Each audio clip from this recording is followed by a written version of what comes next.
Test is sponsored by We Are Wrestling. You can find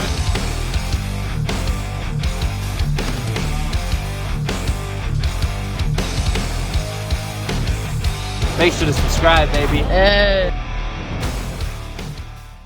what is up? We are wrestling maniacs out there worldwide. It's the best one, Donnie here with my co-host. What's going on, everybody? Danny Huckins here, man. Wrestling aficionado, wrestling fan, and we're here with a really awesome interview. That's right. This is actually our first interview here on the We Are Wrestling talk show, and we have the Golden Grappler himself.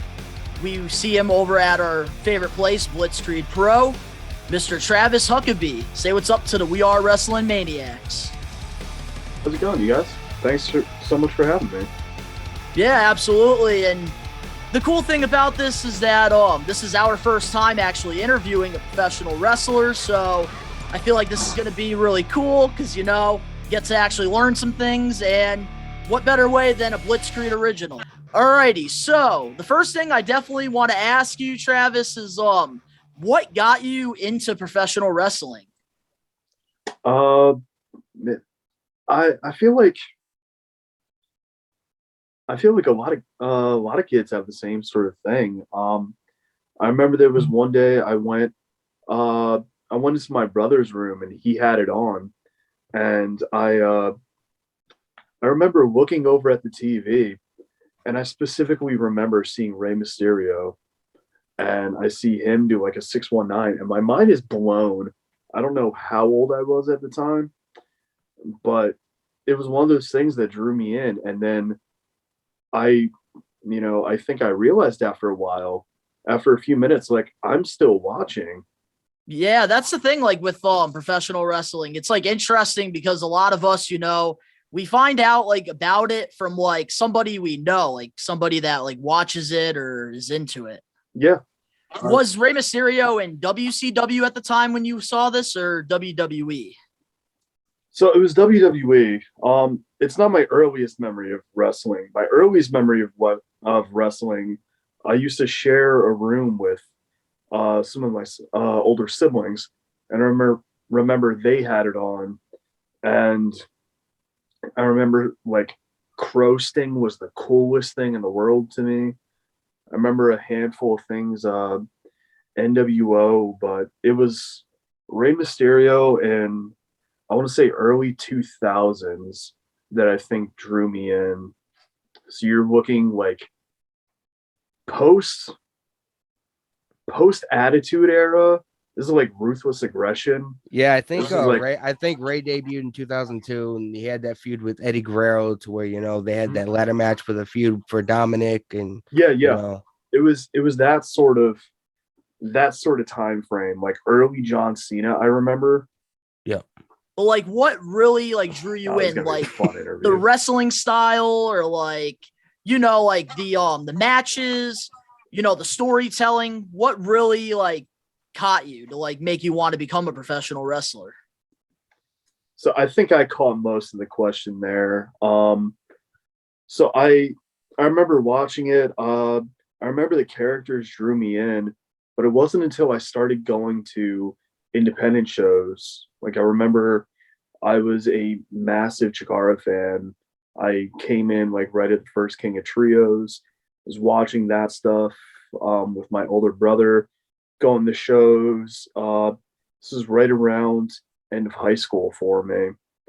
And at Chikara, I saw these crazy characters, these really engaging stories, plus something I don't think gets enough credit. I saw people that were like my size. I'm 5'8", whatever, a little bit taller on a good day, but it's not these massive humans that you would see on TV. I saw, all these other guys that were, my height, my size, my build, going out and doing these incredible things that made me first think it was like, I could see myself doing this. Yeah. So, you deciding to do this, what wrestling school did you decide to go train at? So it's funny enough, it was with Chikara when they were still open. I was a fan for years. I went off, did college, made my parents happy. Uh, and then they had changed their location of the school to their most recent address on Wingate Street in Philadelphia. As part of their move, they had this thing, the Scholarship Challenge. They would bring a bunch of people in, put them through paces, and decide one person at the end of it would get free training. So I went, I did my thing, and I won. Oh, So wow. the rest was history after that. I started training there 2015, wrestling matches since late 2016, early 2017. Been doing this ever since. So I have a question regarding like the training aspect of pro wrestling, because like obviously everybody watches it, you know, WWE, AEW, Impact, whatever, but I don't think they get the grasp of like what the training entails. Like, what is it like? What is, because going to the gym, lifting weights, being on a treadmill, it's a lot different than, you know, getting thrown around the wrestling ring. So like, what was your training like? So uh, I feel like my training was probably pretty similar to a lot of schools in the sense that I think the very first thing they had us do was just learning how to control our bodies, learn how to bump, learn how to fall down without seriously injuring yourselves. I'd be uh I'd be very hesitant if I saw somewhere that's like, screw it, bang, bang, bang, bang, bang. But yeah, it's a lot of the early stuff is just learning how to be safe. And then after that, it's, you know, how do I do a monkey flip? How do I do I don't know, you name it. Yeah, so with your style of wrestling, obviously Golden Grappler, you do lots of technical wrestling in your matches. So like what made you decide to take that approach in wrestling? Because of course, I know earlier in the interview you said Rey Mysterio was like what really inspired you to take that next step. And of course, we know Rey's not a grappler. Yeah, more high flyer. But what got you like to decide that you wanted to do technical wrestling as your style? Um, it's sort of interesting way that came about. Like I said, I got a whole lot more interested in wrestling when I was in high school. That's when I started thinking it was a lot more doable for me. So in my brain, I'm trying to do everything I can to get myself ready. I joined on to the my school's wrestling team, just the way to get a foundation, which I think did me a world of good. Fast forward to when I started training, uh, I think Mike Quackenbush, the head trainer from the Wrestle Factory, he's got a very interesting way that he went about giving people characters and uh, directions to give them. So I think between my background and then through my own interest, there was a car ride when I was asking him about Johnny Saint and Johnny Kidd, if you're familiar with those guys. They had done a couple matches for Chikara back in 2011, I want to say. So I was asking him about that because that was stuff that I had never seen before. That style just stood out to me, it's so unique. So I think between my own natural abilities, my own sort of way that I went about in training and my interest, Quack just pushed me more and more in that direction. Like, hey, check out some Steve Gray. Hey, watch some John Cortez. And then the rest, it kind of just came about.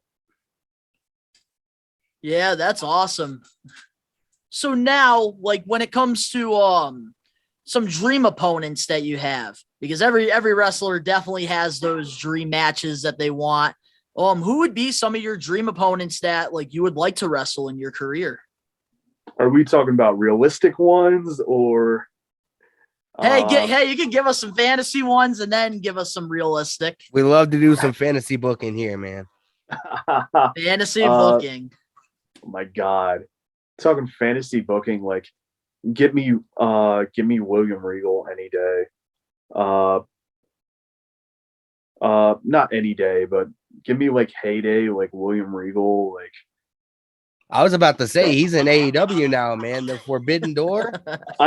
Well, here's the thing. I don't know how many more matches. I respect that ever loving everything out of that man. I don't know how many matches that man is going to pull out in the rest of his career. Yeah. But talking people who could actual could happen. I've got such an appreciation for the workhorsemen, JD Drake and Anthony Henry. Yeah. Whether it is a singles match or a tag match against the two of them or both, that is something I've wanted, and I know Anthony Henry has been kind of like contemplating his. I think he's not contemplating. I think he's like wrapping up his career. They were just on AEW recently, and I want to say about a month ago, I saw them on Warrior Wrestling 19, and they had a killer match with the Briscoe brothers, man. Yeah. I'm hoping somewhere down the line, if I could wrestle one or both of those guys, I'm hoping for a chance with Anthony Henry. Other people. Fantasy booking, Eddie Kingston, Timothy Thatcher, Minoru Suzuki. Like, there's so many people of that sort of technically proficient, but will also knock your teeth down your throat. I absolutely love that stuff. That's kind of like Eddie Kingston, man. Eddie Kingston, he is that New York street attitude. Like, I don't give a fuck, man. I'm gonna knock you out. Yeah. I was supposed to years ago. I was supposed to have a match with Daniel Garcia. That never happened. Oh man, he's doing big things now. Yeah, especially like you guys have like the same style of wrestling too. Mm-hmm. Yeah, it was supposed to happen years ago. It just never worked out. There's so many people though. Kevin Blackwood. He's really good. I saw him at a Blitzkrieg show. I believe it was the Limitless versus Blitzkrieg. He's really underrated. Yeah. Dominic Arini, I won a singles match with him. You name it, I could go off for a while with people I'd love to wrestle against. Jaden Newman, Daniel Makabe. Yeah, so my question to you is, so how did your relationship with Blitzkrieg Pro first start? Because I know obviously you've gotten a lot of momentum now with them doing matches, like usually most of their shows and stuff. But I remember actually seeing you wrestle against, I believe his name was RJ Rude at a Blitzkrieg show. And that was like, I think 2017 or 2018. Somewhere around there. Was that your first Blitzkrieg show? No. So I had met Jeremy Leary through Chikara. He was there for a little while. And I heard that he was running this company and reached out to him like, hey, not too far. If you could use me, I'd love to come up and, blah, blah, blah, blah. I think my first match for Blitzkrieg was in one of their famous scramble matches. Oh yeah. I love the things. scrambles. I think in that match, Perry Von Vicious, Mr. Grimm, I think, was there. Yes, Mr. Grimm. I remember seeing him at a show. Skylar might have been in it. CPA, I feel like, was probably in it. Scotty Wild was probably in it. Scotty Wild, I saw him. I first saw him a couple years ago at Pioneer Valley Pro Wrestling. Yep. He is I think Scotty Wild is the uncrowned king of the Blitzkrieg Scramble match. Oh yeah, everybody loves the scramble matches. Plus, like, it's cool because with like these scramble matches that Blitzkrieg actually puts together, I feel like it's a really cool way to bring in these underrated independent wrestlers, Yeah. and it kind of gives them an opportunity. Mm-hmm. The one they just had, Sazzy Boatwright, how am I blanking out on all of their names? Ichiban. Was they had that a Mike four-way. Anthony? Was he one of them? Yes, him, and then how am I forgetting his name already? Oh, this dude's gonna kill me. I used to train with this guy. Oh, let's not tell him. Oh man, it'll come to me. Jet Tagori. Yeah, so with Blitzkrieg, the first match for me that really stood out watching you is definitely that match with I think Alec Price, I believe. It was the one before JTG. Mm-hmm. And I remember, so like when you got the opportunity to go against JTG, what was your reaction? Because of course, you know, he did a lot of things in WWE. Yeah. Jeremy has a fun way that he likes to tell me about upcoming matches. I think that match in particular, he sent me a Facebook Messenger. He sent me a DM through there, and it started off just like super casual. It was like, "Hey man, how's it going?" It's like, "Oh, it's good, you know, like just getting through, doing whatever." And then he's just like, "Hey, yeah, so I think I'm gonna have you and JTG at the next show."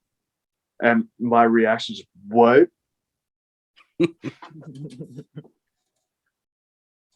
Jay the God, like half of Crime Time, that guy. Yeah, and this was right around the time that Jay was. I think he just started going on like this very hot run throughout a lot of indies. I remember he won that gray sweatpants battle royale that Faye put on. But bunch of other stuff, but he was tearing it up, and I was a little flabbergasted at first, and it was one of those holy crap.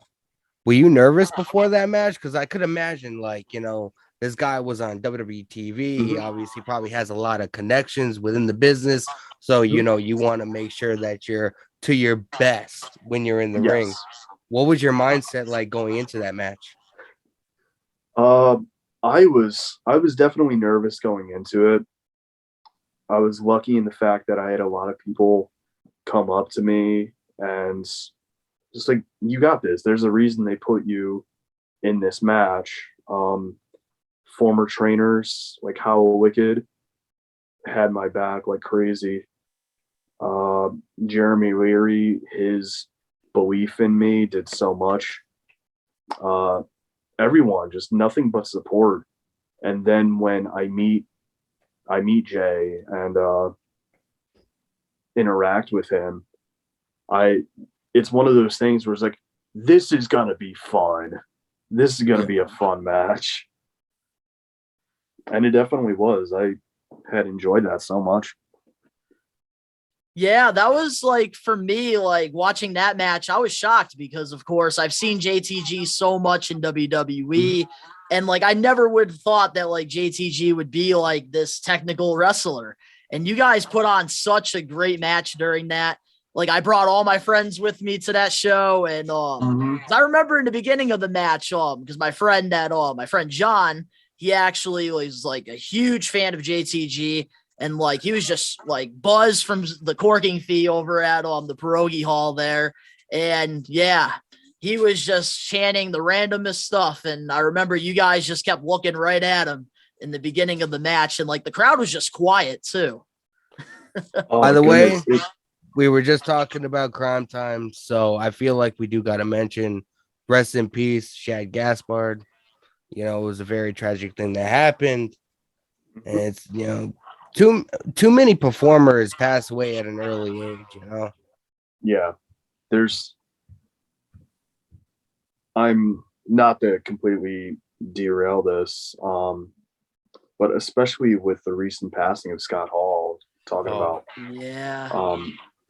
the one sort of, I don't want to say any highlight, but the one thing that you'll notice that Scott Hall and Shad had in common is after their passing, they had nothing but respect from literally everyone. Yeah. I did not hear a single bad thing about Shad, just nothing but how great and selfish and how heroic of a thing he did. And with Scott Hall as well, it's nothing but, how great of a mind he had and how selfless he was and everything else. That's the only thing is that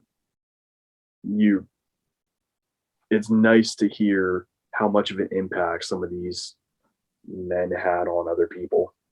Yeah. Yeah, because like even with me, I had the opportunity to actually meet Scott Hall. This was back in 2018 when they brought Kenny Omega over at Northeast Wrestling.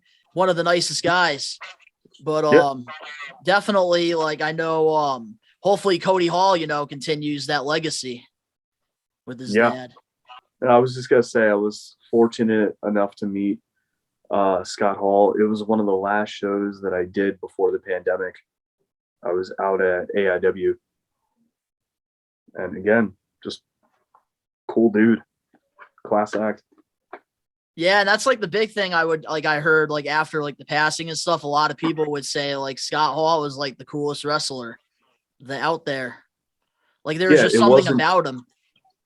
It wasn't just a persona that he put on. He was just the coolest wrestler you've ever seen.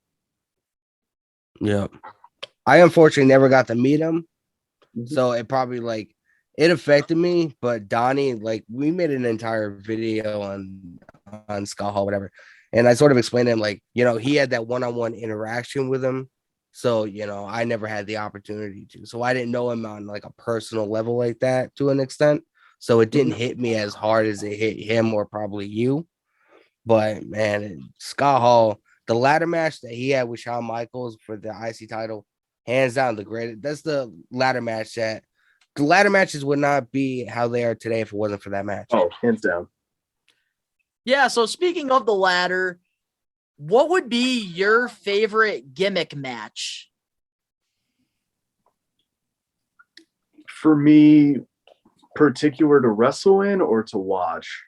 I say both. Oh man, that's something I have to think about.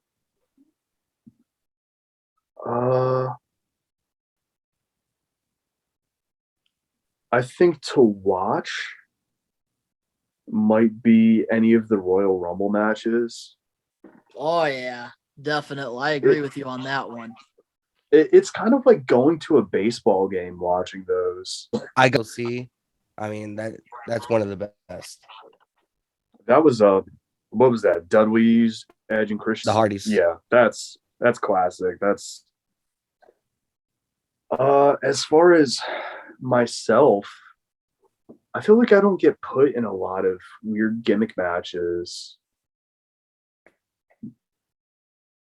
I've been in pure rules, I've been in British rounds, I've been in UWFI rules. I've never been in a hardcore or any kind of matches like that. No cage matches, nothing too out of the ordinary.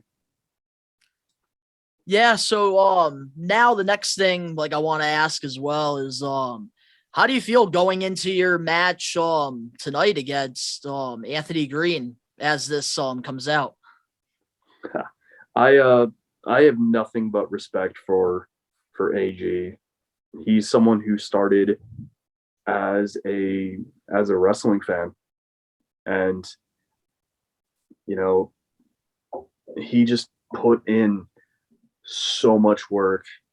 you see this guy everywhere. He it ended up paying dividends for him, going off NXT 205 Live, like that period that he was there, that was unfortunately cut short.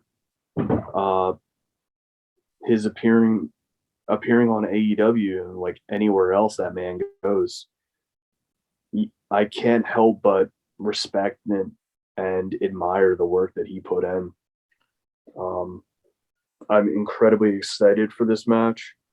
I know that it's going to be good. Like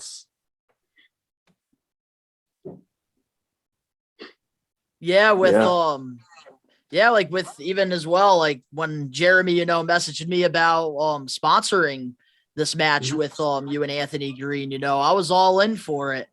Because Anthony Green, I've actually enjoyed watching his work. I found him, of course, from Blitzkrieg Pro.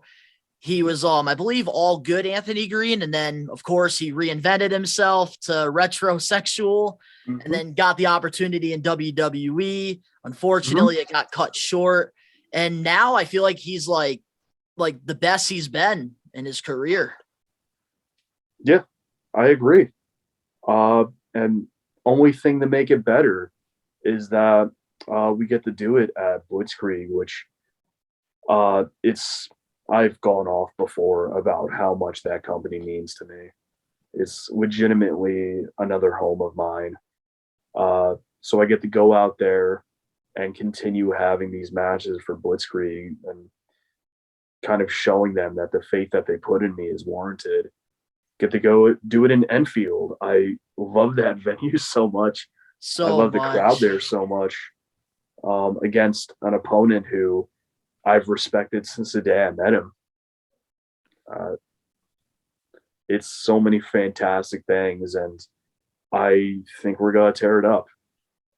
We're going to give I don't know what the card order is, but I know Alec Price and Speedball are going to go on, and they're going to try to kill it. And like, if I could top that, all the better. Oh yeah. Like the thing is, that's really cool about this. And like, even We Are Wrestling on Twitter, we advertised it as we have this Blitzkrieg legend, Anthony Green, who's been like doing matches for Blitzkrieg since it first came around. And and pretty much he's going against, this upcoming guy that's, starting to, put on like match of the nights and stuff at Blitzkrieg. It's the goal every show.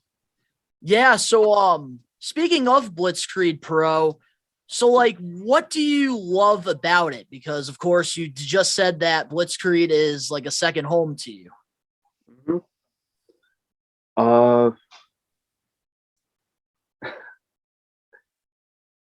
Trying to narrow this down. There's a lot of things about that company itself, not just them having that faith in me, which I feel like would be an easy enough answer. I could just say that alone and the opportunities. But even the company, like to its core, it's very much that like punk rock kind of DIY sort of place. I don't know if you ever went to any of those shows at, what was that, the Moose Lodge? The Moose Lodge, I never got the opportunity to. I was going to, but then I couldn't. It was, you go there and it's this small room with a bar right there. And then there's like a curtain set up that goes to the locker room. There's, people standing shoulder to shoulder. I think I saw a video from there. It has like white walls, right? It's like a white room. I saw a stage. I saw a match online. It was Ethan Page versus somebody, and MJF. They like MJF was there signing autographs or whatever, and Ethan Page threw his opponent. He wrestled VSK that show. I remember watching. VSK. Yeah. I remember watching that. I think that venue really kind of like summed up that vibe. There was the giant moose head that was just there chilling. I I think that sums up like that sort of vibe, like any of the Blitzkrieg Luau shows. I Where love the luau shows. Those are some of the best. it's this giant party, and then there's like pierogies there.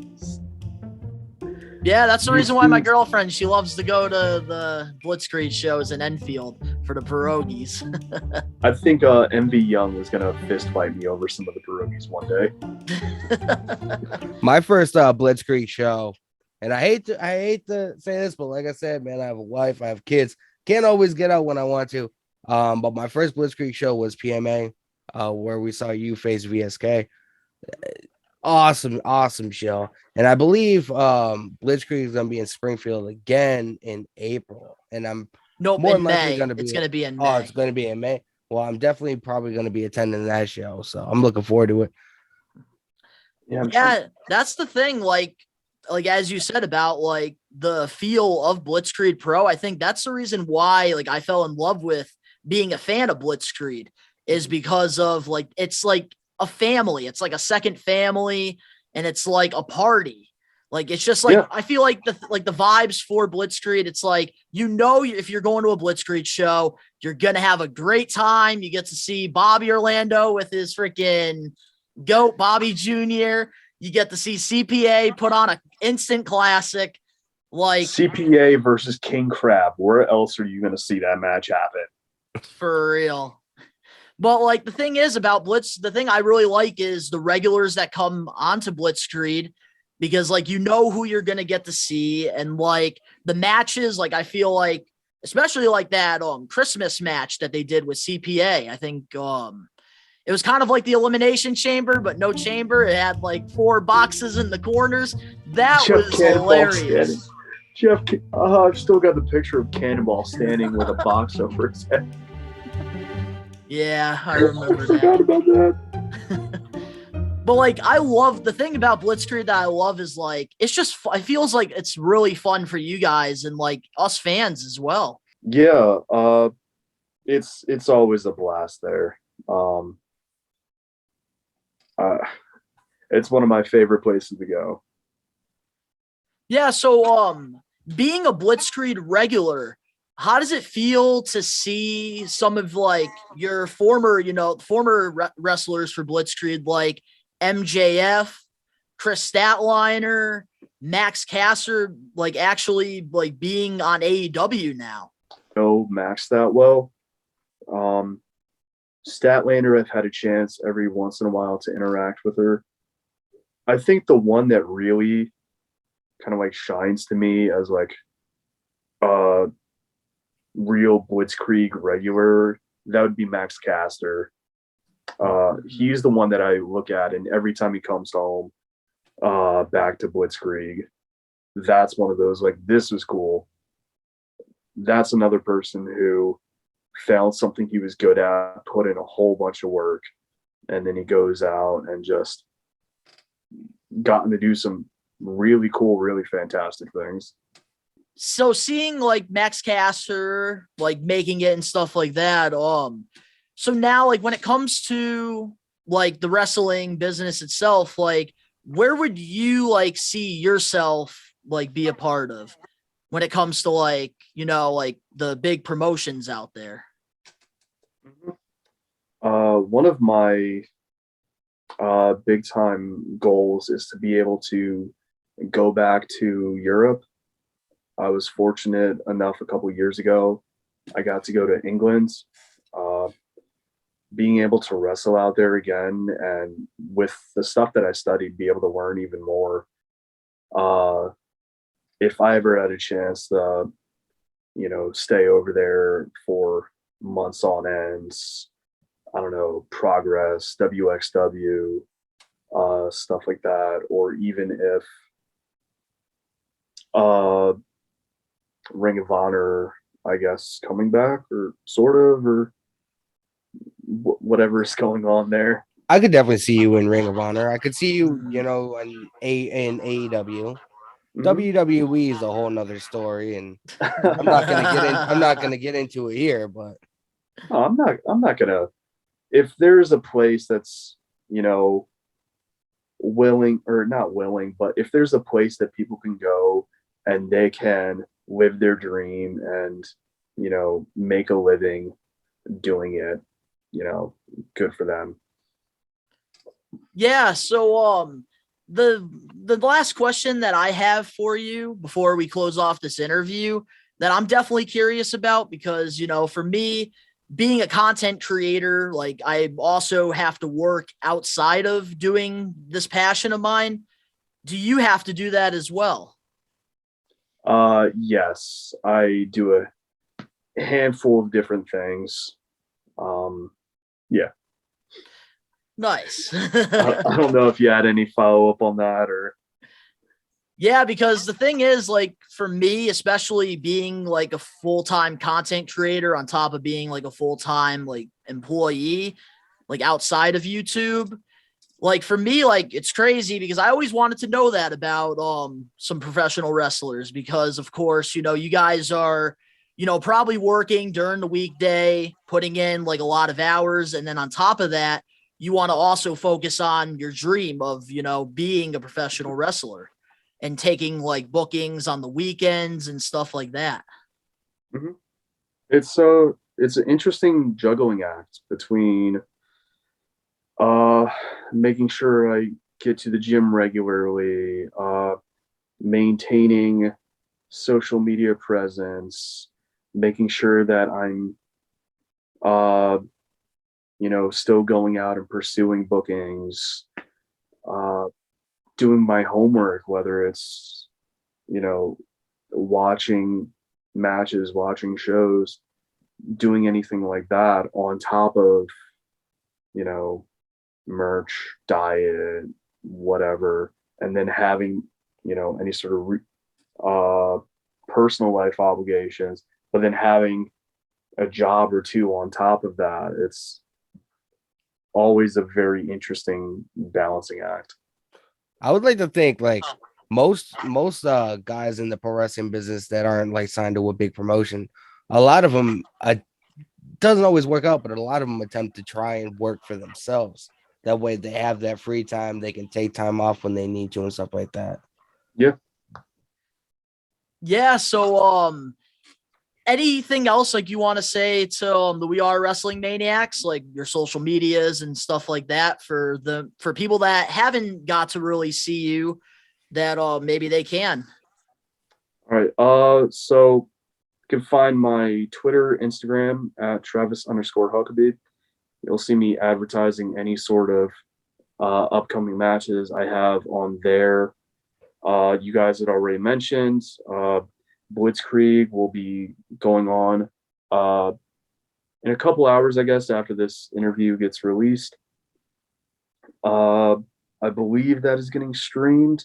I believe that's IWTV. Yep, IWTV. Also, tomorrow I will be competing in this year's Super 8 tournament. That'll also be streamed. That is something I'm incredibly honored and incredibly looking forward to. Cheer me on there. Otherwise, if you're interested in my work, you can check me out. There's plenty of stuff on either IWTV or even YouTube. I've had stuff, Blitzkrieg, Limitless. Anyone wants to go find old Chikara matches. Got plenty of stuff out there. Yeah, so also too, we do with our sponsor matches for Blitzkrieg, we usually put the full matches as well on the We Are Wrestling YouTube channel. So you guys will definitely be seeing Travis Huckabee versus Anthony Green on there within the next couple weeks.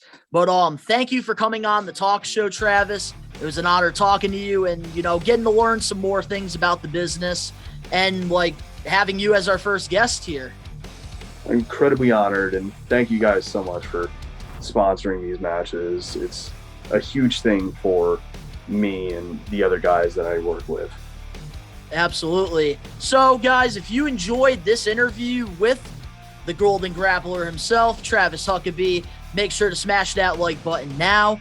If you're not a We Are Wrestling Maniac yet already, the best way to support the channel is by hitting that subscribe button now. turning on the post notifications. The links are all down in the description below. We're going to put Travis Huckabee's social medias down there. So if you want to go follow all three of us, all the links are down below. But of course, to all the We Are Wrestling Maniacs out there worldwide, we are taking over. Peace.